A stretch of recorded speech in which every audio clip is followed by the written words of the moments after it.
आंखों में लगाया है, जैसे ही बाप की आंखों में लगाया है, लगाने के बाद उसकी आंखों की बीनाई वापस आ जाती है।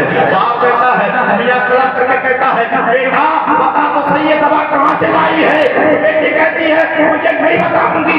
बाप कहता है, बेटा बता तो सही दवा कहाँ से लाई है?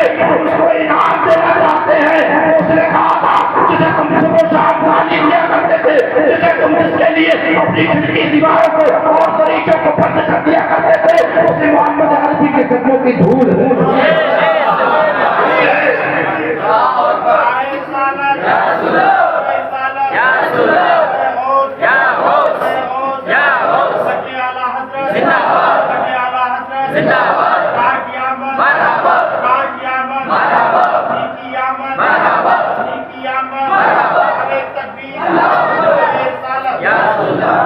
बता बेटी, मैं उसको इनाम देना चाहता हूँ। ठीक समझ में आ रही, क्योंकि औरतें जो है बहुत जल्दी बातों में जाया करती है। उसने कहा, बेटी मैं उसको इनाम देना चाहता हूँ।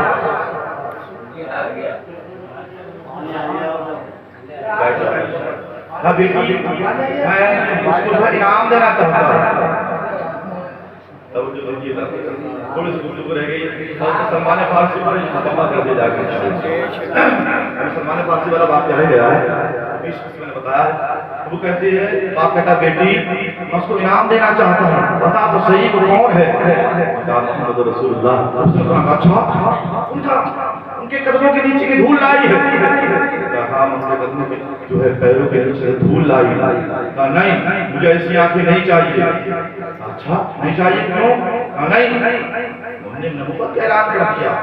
लोग होते हैं जो इंसान को अच्छा नहीं लगता है, कोई अगर रूट पर होता है तो उसको जो है अच्छा नहीं लगा करता है। उसने कहा नहीं, मैं अपनी आंखों को नहीं चाहता हूँ, मैं अपनी आंखों को फोड़ूंगा।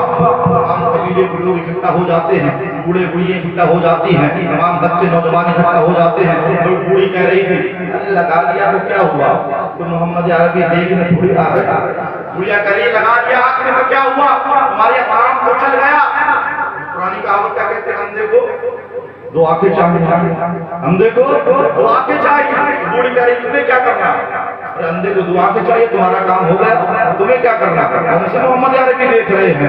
उसको मालूम नहीं था मोहम्मद अरबी वो है, सारे कायनात को देख रहे हैं। तो आंख है, कुछ भी नहीं है।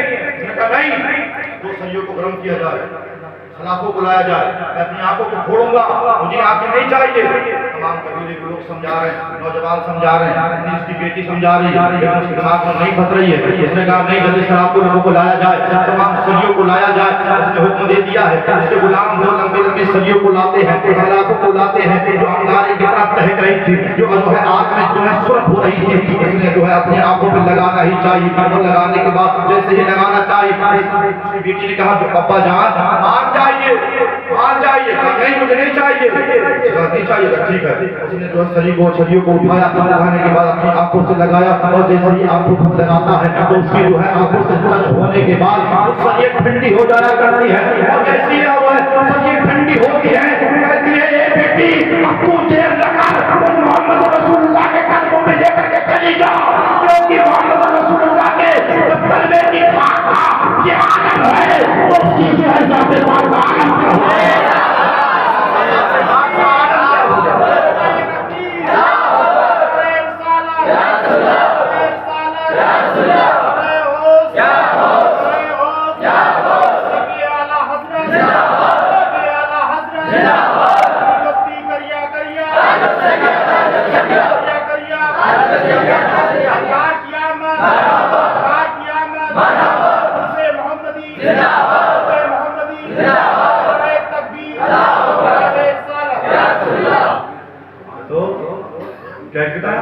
बेटी अब देर न कर, जल्दी उनके कदमों पर लेकर के चली जाओ। क्यों? जब उनके कदमों की धूल का ये आलम है, जब उनके कदमों की खाक का ये आलम है, तो उनके ज़ाते पाक का आलम क्या हो जाएगा? ज़ाते पाक का आलम क्या होगा? तुम कम जाता है, कहता सरकार मुझे गलती हो गई, मुझे माफ कर दीजिए। अच्छा गलती हो गई, बहुत चला करता था, बहुत जला करता था। जब मैं गुजरता था तो सोचता था मुझे मालूम नहीं होगा, लेकिन बात की खबर रखता हूँ, मुझे मालूम नहीं है। मेरे आका अल्लाह तबारक व तआला ने मुझे दोनों जहान के लिए रहमत बना करके भेजा है, मुझसे कोई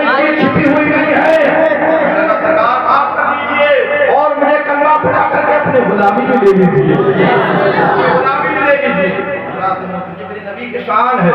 जब नबूवत का ऐलान किया कुछ लोगों के पेटों में दर्द होने लगा, तब मैं बात बताने लगा हूँ। तो सलमान फारसी रोने लगे। सरकार ने फरमाया सलमान क्यों रो रहे हो? कहा था सरकार मैं उसकी गुलामी में नहीं रहना चाहता हूँ, मैं चाहता हूँ आप अपनी गुलामी मुझे दे दीजिए। सरकार ने फरमाया सलमान जाओ उस यहूदी के पास उसे मालूम करो तुम्हारी क्या कीमत लेगा।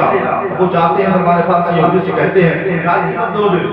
मैंने लगा तेरी कीमत कौन देगा? बूढ़ा आदमी है, तेरे हाथ पैरों में जान नहीं है, किसी काम का नहीं है। तो उसने इतना सुना कि मोहम्मद रसूलुल्लाह लेने के लिए कह रहे हैं, अब उसने सोचा बदला लेने का मौका अच्छा है, बदला लेने का मौका अच्छा है। उसने कहा अच्छा वो ले रहे हैं, वो क्या करेंगे? उनके घर में तो कुछ खाने को वो 3-3 दिन फाके से रहा करते हैं, वो तेरी कीमत क्या देंगे? कहा तो मेरे नबी को जानता नहीं है, मेरे नबी जिससे मोहब्बत करते हैं तो वो जो है मेरे नबी सल्लल्लाहु अलैहि वसल्लम उसको दिलो जान से चाहने लगते हैं। अच्छा ये बात है, जाओ कह देना उनसे कि 250 ग्राम सोना और 2.5 किलो चांदी और 100 खजूर के पेड़ जिसमें फल लगे हुए होना चाहिए और वो फल फले हुए होना चाहिए, यानी उसको जो है फल पके हुए होना चाहिए। ठीक है वो आपस में बात करने लगे। हज़रत सलमान फारसी वहां से चले गए और यहूदी आपस में बात कर रहे हैं कि अब तो जो है खजूर की जो है सीजन चली गई, अब ये खजूर के पेड़ चलो मान लिया ले लेंगे, लेकिन फल कहाँ से लाएंगे? अब फल चलो आ भी गए, फल पकेंगे कैसे? और सोने चांदी कहाँ से दे पाएंगे? खुद खाने को नहीं उनके लिए फाके हुआ करते हैं, लेकिन वो जानता नहीं है अगर मेरे आका उंगली का इशारा कर दे तो पहाड़ भी सोना बनकर चलने लगे, पहाड़ भी सोना बनकर चलने लगे। वो जानता नहीं था। तो सलमान फारसी आते हैं सरकार बताओ सलमान क्या बात है? तो सरकार मैंने उससे मालूम किया, उसने कहा 250 ग्राम सोना और 2.5 किलो चांदी और 100 खजूर के पेड़ और उसमें भी फल लगे हुए होना चाहिए, पके हुए। कहा सरकार एक बात और कही है? कहा सरकार ये कहा है 7 दिन का टाइम है, कुल 7 दिन का, 7 दिन के अंदर अंदर आपको देना है। सरकार ने कहा सलमान टेंशन क्यों लेता है?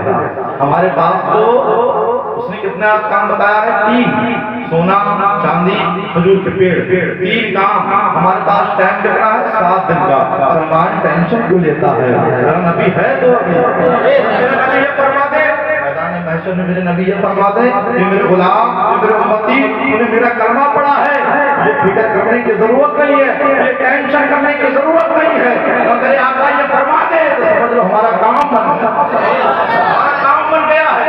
मेरे आका सल्लल्लाहु अलैहि वसल्लम फरमाते सलमान परेशान होने की जरूरत नहीं है। सलमान फिर उस यहूदी के बाग में चले जाते हैं। 1 दिन गुजरता है, 2 दिन गुजरते हैं, 3 दिन गुजर जाते हैं। तो सलमान फारसी को फिक्र लगी हुई है, सरकार ने मेरा हाल भी नहीं पूछा है क्या बात है। चलो सरकार की बारगाह में चलते हैं। अब सरकार की बारगाह में आते हैं और आने के बाद कहते हैं पापा 3 दिन गुजर गए हैं, आपने कुछ इंतजाम नहीं किया। मेरे आका फरमाते हैं सलमान आज चल मैं तेरा इंतजाम करता हूँ, आज टेंशन ना ले, आज तेरा इंतजाम हो।